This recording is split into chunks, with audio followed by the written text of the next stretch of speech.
Assalamualaikum warahmatullahi wabarakatuh. Saya Dwiki Sanjaya, mahasiswa Universitas Nahdlatul Ulama Indonesia, Fakultas Sosial Humaniora, Prodi Ilmu Hukum, semester 6, kelas reguler pagi. Pada kesempatan kali ini saya akan menjelaskan mengenai bab kepemiluan, di mana lebih spesifik lagi saya akan menjelaskan definisi pemilu, fungsi pemilu, tujuan pemilu, sejarah pemilu, dan asas-asas pelaksanaan pemilu. Nah, kita ke definisi pemilu. Menurut Ramlan, pemilu sebagai mekanisme dan pendelegasian atau penyerahan kedaulatan kepada orang atau partai yang dipercayainya. Nah, sedangkan definisi pemilu menurut Undang-Undang Dasar 1945 memberikan amanat untuk mengisi jabatan seperti presiden dan wakil presiden, Dewan Perwakilan Rakyat, Dewan Perwakilan Daerah Provinsi, dan Dewan Perwakilan Daerah Kabupaten Kota yang dipilih secara demokratis dengan mekanisme pemilihan umum, yaitu pemilu.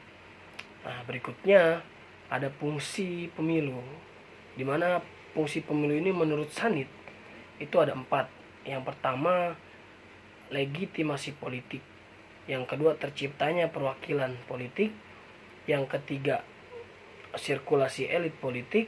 Dan yang keempat, pendidikan politik.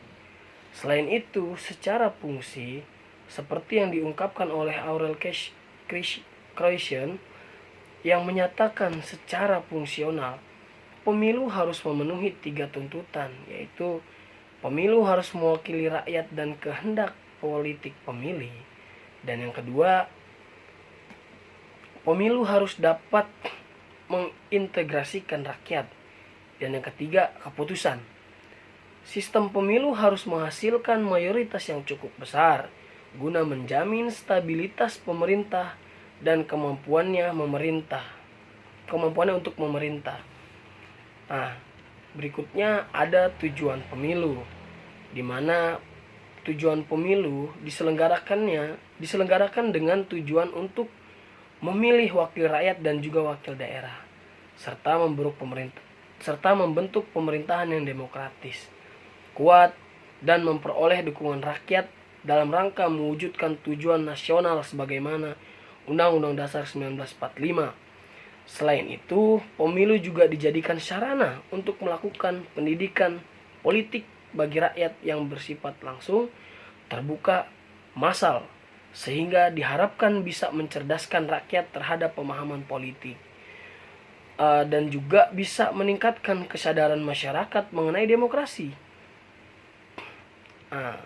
Berikutnya, sedikit saya mengulas sejarah pemilu di Indonesia.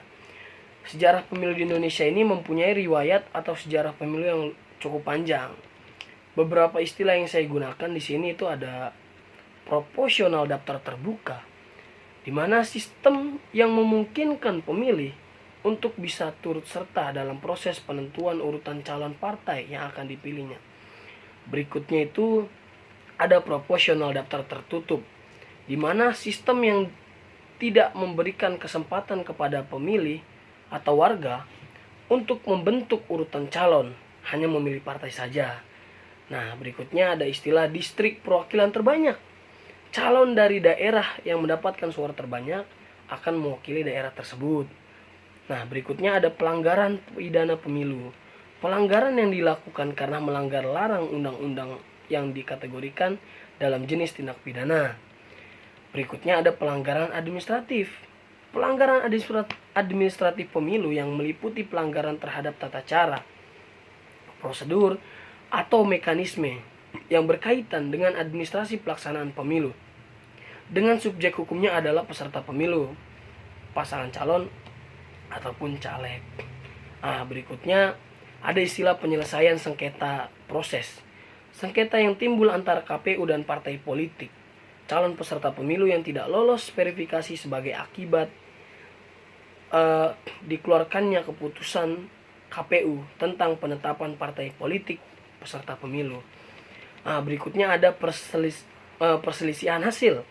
Perselisihan hasil antara KPU dan peserta pemilu mengenai penetapan perolehan suara hasil pemilu secara nasional. Nah, berikutnya kita sedikit membahas beberapa asas-asas pelaksanaan pemilu di Indonesia. Nah, pemilu di Indonesia ini terdapat 10 asas pelaksanaan pemilu. Yang pertama itu ada asas mandiri. Yang kedua, asas jujur. Yang ketiga, adil. Yang keempat, kepastian hukum. Yang kelima, tertib. Dan yang keenam adalah terbuka. Yang ketujuh, proporsional. Yang kedelapan, akuntabel. Dan yang kesembilan, efektif. Dan yang ke-10, efisien. Nah, mungkin itu singkatnya yang saya bahas pada kesempatan kali ini mengenai bab-bab kepemiluan. Dimana tadi sudah saya ulas mengenai definisi pemilu, fungsi pemilu, tujuan pemilu, sejarah pemilu, dan asas-asas pelaksanaan pemilu. Mungkin itu saja yang bisa saya bahas pada kesempatan kali ini. Kurang lebihnya saya mohon maaf.